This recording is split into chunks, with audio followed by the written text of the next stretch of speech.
I thought I had the perfect life, a loving husband, two beautiful children, and a home filled with everything I had ever dreamed of.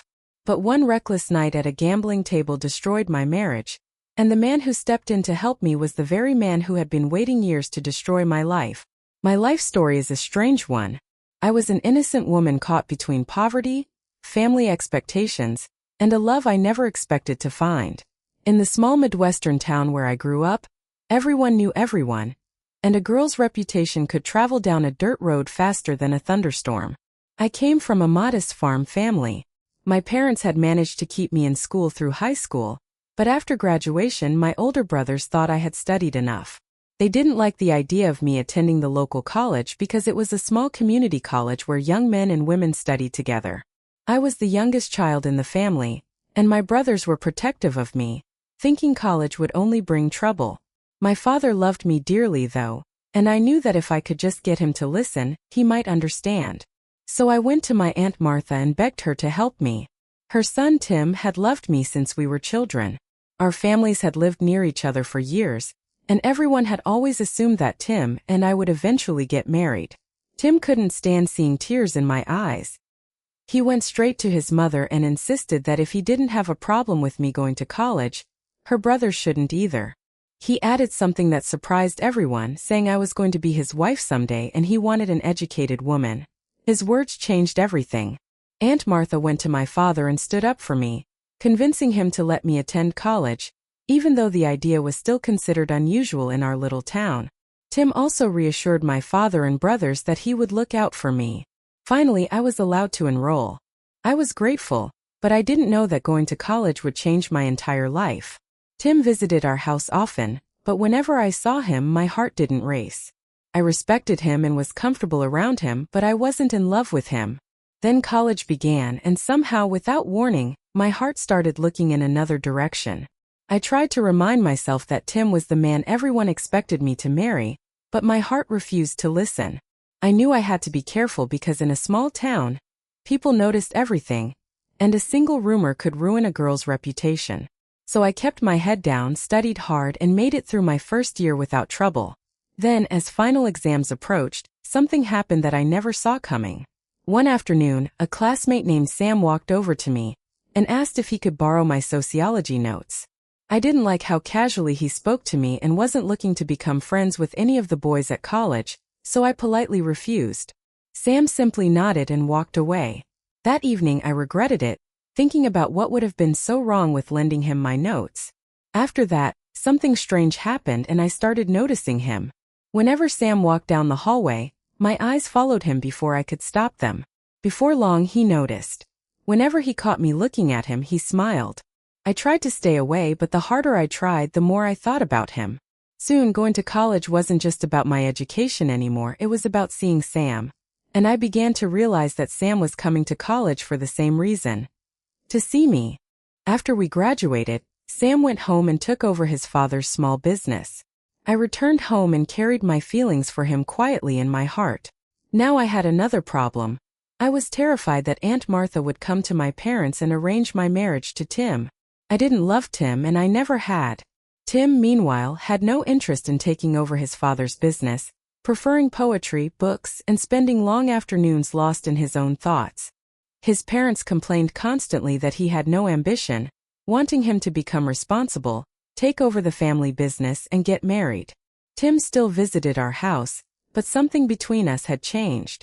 I was distant with him, sometimes saying things that hurt him without realizing how deeply they affected him. Tim had helped me get into college, but ironically, that same college was where he lost me. He could see it happening, and little by little, he became quiet and miserable. I was afraid Aunt Martha would eventually force the marriage issue, so I kept in touch with Sam. Sometimes we talked on the telephone, and sometimes we exchanged letters. We couldn't meet at college anymore, and meeting in town was risky, but I managed to meet him a couple of times at a friend's house. I finally told him the truth, urging him to talk to my parents and not wait too long before my aunt arranged my marriage to Tim. Sam understood, and the very next day, his parents came to our farmhouse to ask for my hand. My father hesitated at first, but after a long conversation with Sam's father, whom he had known for years, he finally agreed. When Aunt Martha heard about it, she was furious. She came storming into our house, demanding an explanation. My father calmly explained that Sam's family was a better match since Sam had a business while Tim had only finished high school. Aunt Martha insisted I was meant for Tim, but my father stood firm and she left angry. My father officially agreed to my marriage with Sam, and I could hardly believe it. Sam was already running a successful business, educated, responsible, and respected. My father liked him, and most importantly, I loved him.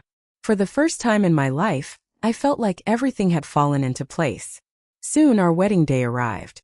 I still remember seeing Sam standing at the front of the little country church in his dark suit, hardly believing that the man I had secretly loved for so long was actually going to become my husband.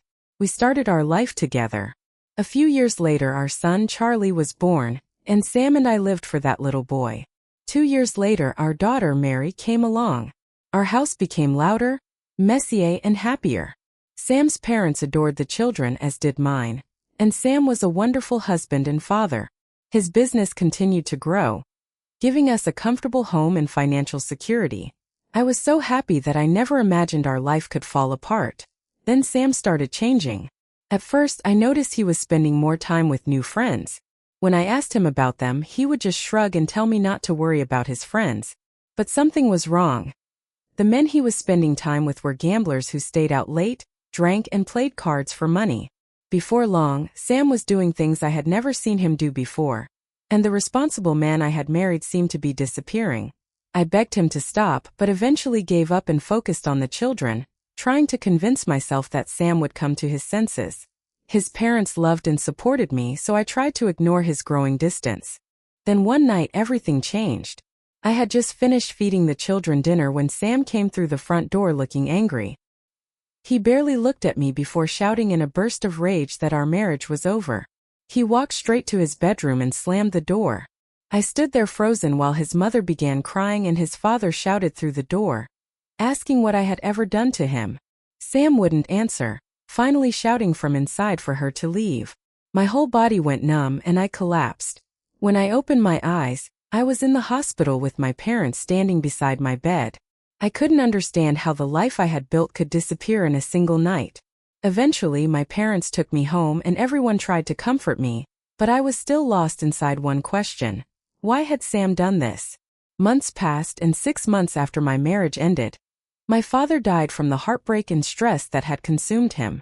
My brothers were busy raising their own families, leaving just my mother and me. One afternoon, I thought about Tim and asked my mother what had happened to him, learning that he had disappeared from our lives right after my wedding. Meanwhile, Sam's parents continued visiting me to see the children. His mother cried whenever she saw me, saying Sam's life had been heaven with me and she didn't know how he turned it into hell. Then she told me something that shook me. Sam regretted everything and was miserable.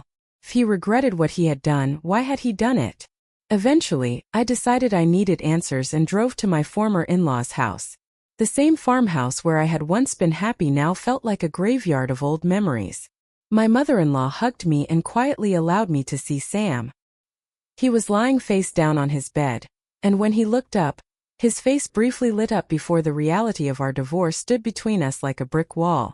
Tears filled his eyes as he apologized, admitting he was wrong and still loved me as the mother of his children. My heart softened, but I had to know why he destroyed our marriage. Sam lowered his head and confessed that during a night of gambling, someone made a reckless bet that whoever lost the next game would have to file for divorce. Sam thought it was a joke and believed he would win, but he lost.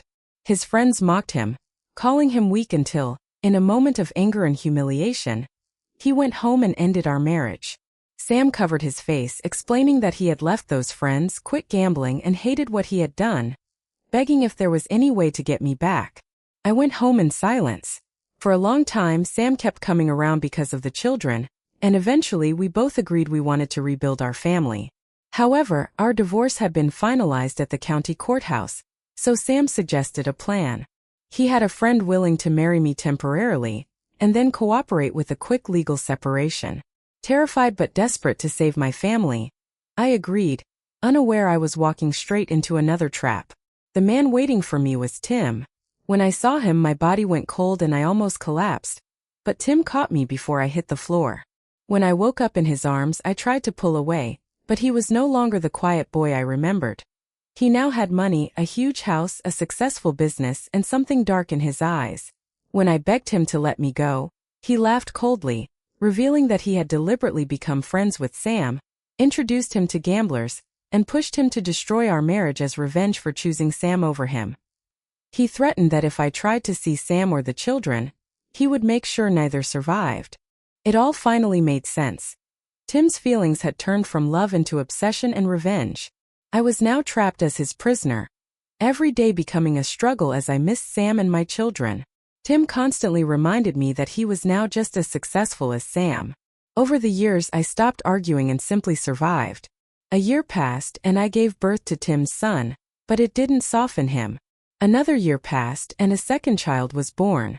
5 years passed and by then, his insults barely affected me as I had become completely numb, surviving as a shadow of my former self while deep inside, I knew the worst part of my story was still waiting for me.